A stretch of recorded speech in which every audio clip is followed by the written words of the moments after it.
그림 메아힌. 숲길 따라 들어가면 달빛 아래 피는 이야기, 그림 메아힌 전해지는 얘기, 내 손잡아 꿈꾸러 가자.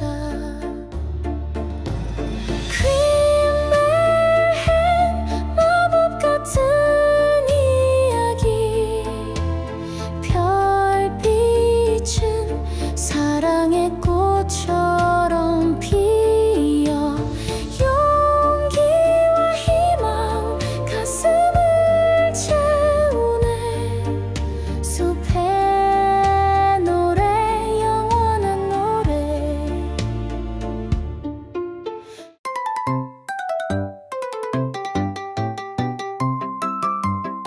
생쥐, 새, 그리고 소시지 이야기. 강담 구자형, 출연 주연, 지수, 현서.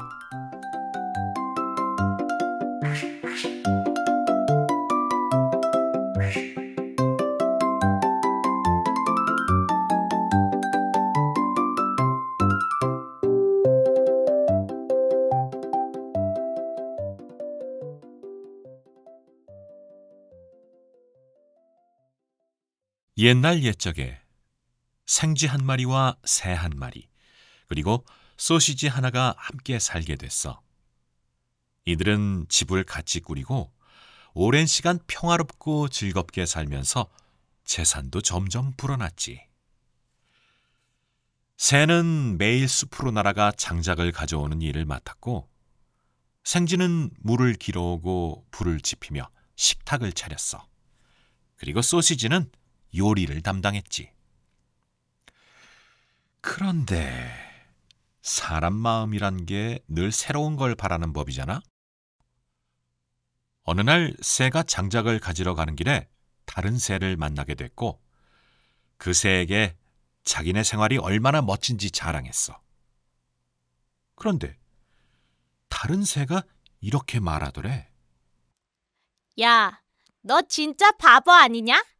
너 혼자서 매일같이 땀 뻘뻘 흘리며 나무를 날라오고, 그 둘은 생쥐는 불 좀 지피고 물 한 바가지 떠오면 방에 쏙 들어가서 쉬고, 소시지는 그냥 냄비 옆에 붙어서 멍하니 지켜보다가 밥 시간쯤 되면 슬쩍 들어가서 한 몸 휘저어주기만 하면 끝이잖아. 그래놓고 너 올 때쯤이면 같이 밥 먹고 잔뜩 퍼자고, 또 다음날도 맨날 그렇게 똑같이 사는 거지. 이게 뭐야? 너 혼자 개고생하는 거잖아? 이 말을 들은 새는 다음 날부터 일을 더는 하지 않겠다고 선언했어. 나도 이제까지 충분히 머슴 노릇했어. 이번엔 우리 역할을 바꿔보자고. 생쥐도 소시지도 필사적으로 말렸지만 결국 새가 주장하는 바람에 역할을 바꾸게 됐지. 제비뽑기를 했는데 소시지가 장작을 가지러 가고 생쥐가 요리를 맡고 새가 물을 길어오기로 했어. 그날 소시지는 장작을 가지러 나갔고, 새는 불을 지폈고, 생쥐는 냄비를 준비했어. 새와 생쥐는 소시지가 돌아오기만을 기다렸지. 그런데 소시지가 너무 오래 돌아오지 않자 둘은 뭔가 잘못됐다는 예감이 들었어. 새는 결국 밖으로 나가 소시지를 찾으러 갔어. 그러다가 길에서 개 한 마리를 만났는데 그 개가 소시지를 물고 있었어. 소시지는 이미 죽어 있었고 개는 그것을 먹고 있었지. 새는 화가 나서 항의했지만 개는 이렇게 말했어. 그 소세지 주머니에서 위조 문서를 발견했거든. 그래서 난 당연히 잡아먹을 수밖에 없었지. 내가 한 건 정당한 행동이야. 슬퍼진 새는 장작을 들고 집으로 돌아와 생쥐에게 모든 일을 얘기했어. 둘은 깊이 슬퍼했지만 그래도 최선을 다해 살아가기로 했어. 어느 날 생쥐는 소시지가 하던 대로 요리를 하려고 했지. 죽이나 야채를 휘젓기 위해 냄비 속을 이리저리 돌아다니다가 중간쯤 왔을 무렵 뚜껑이 닫혀 그만 그대로 냄비 속에 갇혀 죽고 말았어. 새는 돌아와 식사를 준비하려 했지만 요리사가 없어진 걸 알게 됐지.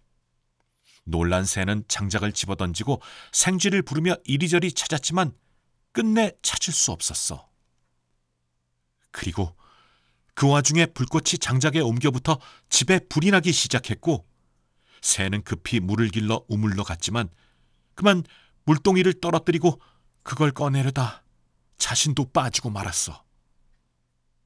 그렇게 새는 우물에서 빠져나오지 못하고 죽고 말았지.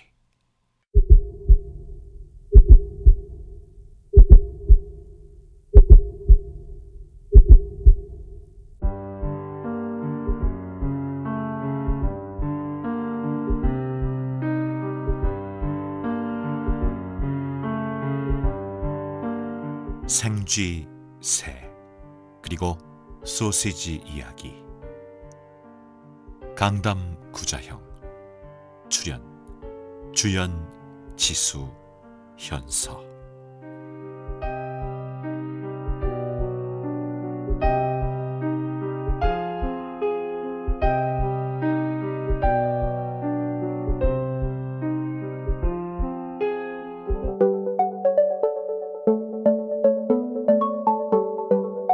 안녕하세요.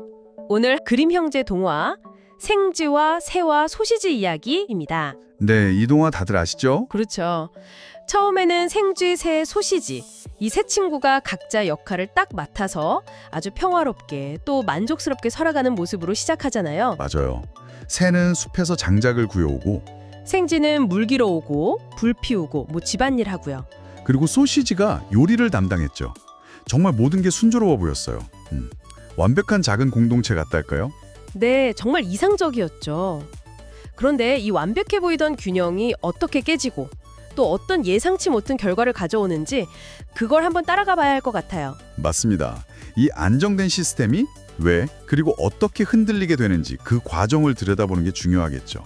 무엇이 이들을 파멸로 이끌었을까요? 그 전환점이 바로 새가 숲에서 다른 새를 만나면서부터 시작되더라고요. 아, 그 외부의 목소리? 네, 그 다른 새가 와서 너만 힘들게 일하는 거 아니냐, 생쥐랑 소시지는 집에서 편하게 지내는 거 아니냐, 뭐 이런 식으로 속삭인 거죠. 그렇죠.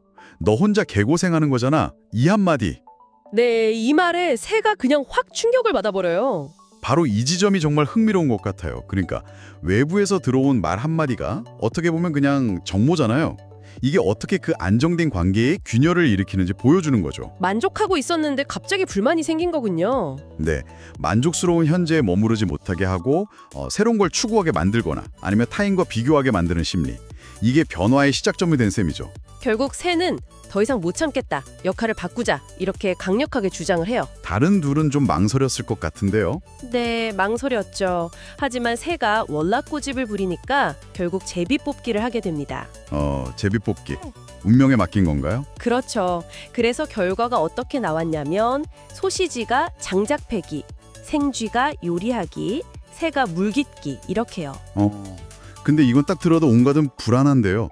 각자 잘하던 일이 아니잖아요. 맞아요. 익숙했던 역할에서 벗어난 결과는 정말 비극적이었습니다. 첫 번째 비극이 소시지에게 찾아오죠. 네, 소시지는 장작을 구하러 나갔다가 그만 개에게 잡아먹히고 맙니다. 아니 그냥 잡아먹힌 건가요? 더 황당한 건 그 개의 변명이에요. 나중에 새가 따지니까 개가 소시지 주머니에서 위조 문서를 발견했기 때문에 잡아먹는 것이 정당하다, 뭐 이렇게 주장하거든요. 위조 문서요? 소시지가요? 그건 정말 이야기가 갑자기 이상한 방향으로 가는데요? 그렇죠. 굉장히 뜬금없어요. 하지만 여기서 우리가 볼 수 있는 건 뭐랄까, 시스템이 붕괴될 때 나타나는 어떤 비합리적인 합리화, 시도 같은 걸 보여주는 게 아닐까 싶기도 하고요. 그런 해석도 가능하겠네요. 일단 비극이 벌어지고 나면 어떻게든 이유를 갖다 붙이려는 그런 모습 말이죠. 네. 그리고 다음은 생쥐 차례입니다. 생쥐는 소시지처럼 요리를 해보겠다고 하다가 이것도 불안한데요? 결국 뜨거운 수프 냄비에 빠져서 죽고 말아요. 이것도 참 자기 역할이 아닌 일에 섣불리 도전했다가 맞이한 비극이죠. 각자에게 맞지 않는 역할에 수행하려고 했을 때 어떤 문제가 생기는지를 정말 극명하게 보여주는 것 같아요. 전문성이나 적성이 무시되면 이렇게 위험하다는 거죠. 맞아요. 마지막으로 남은 건 새인데요. 새는 이제 친구들을 캤다가 실수로 집에 불을 내요. 아이고, 설상가상이네요. 불을 끄려고 급하게 우물로 갔는데 물동이를 그만 우물에 빠뜨리고 말아요. 저런? 그리고 그걸 건지려다가 결국 자신도 우물에 따져서 죽게 됩니다. 정말 순식간에 모든 것이 파멸로 치달았네요. 네, 시작은 그토록 평화롭고 완벽했는데 끝은 완전한 파멸이었죠. 외부 자극으로 시작된 불만, 그리고 역할 변경 시도, 이게 세 친구 모두를 비극적인 죽음으로 이끌었습니다. 정말 잘 돌아가던 시스템을 바꾸려는 시도가 얼마나 위험할 수 있는지를 여실히 보여주는 이야기예요. 변화가 항상 좋은 결과만 가져오는 건 아니라는 거죠. 그렇죠. 이 이야기를 통해 우리가 얻을 수 있는 중요한 교훈 중 하나는 바로 그 점인 것 같습니다. 맞습니다. 현재 시스템이 가진 균형이나 안정성, 그리고 각자의 역할이 갖는 가치를 다시 한번 생각해보게 만들죠. 뭐랄까, 변화를 추구하는 것 자체는 나쁘지 않지만 그 방식이나 결과에 대해서는 정말 신중한 고민이 필요하다는 점을 시사하는 것 같아요. 자, 그럼 마지막으로 이런 질문을 한번 던져보고 싶습니다.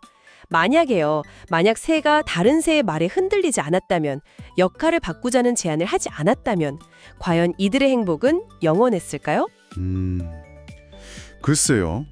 그건 정말 어려운 질문이네요. 아니면 어쩌면 그 내부에 잠재되어 있던 어떤 불만이나 변화에 대한 욕구가 결국 다른 방식으로 터져나와서 또 다른 결말을 만들었을 수도 있지 않을까요? 그럴 수도 있겠죠. 어쩌면 그 평화 속에도 이미 균열의 씨앗은 내재되어 있었을지도 모릅니다. 한번 깊이 곱씹어 볼 만한 질문인 것 같습니다.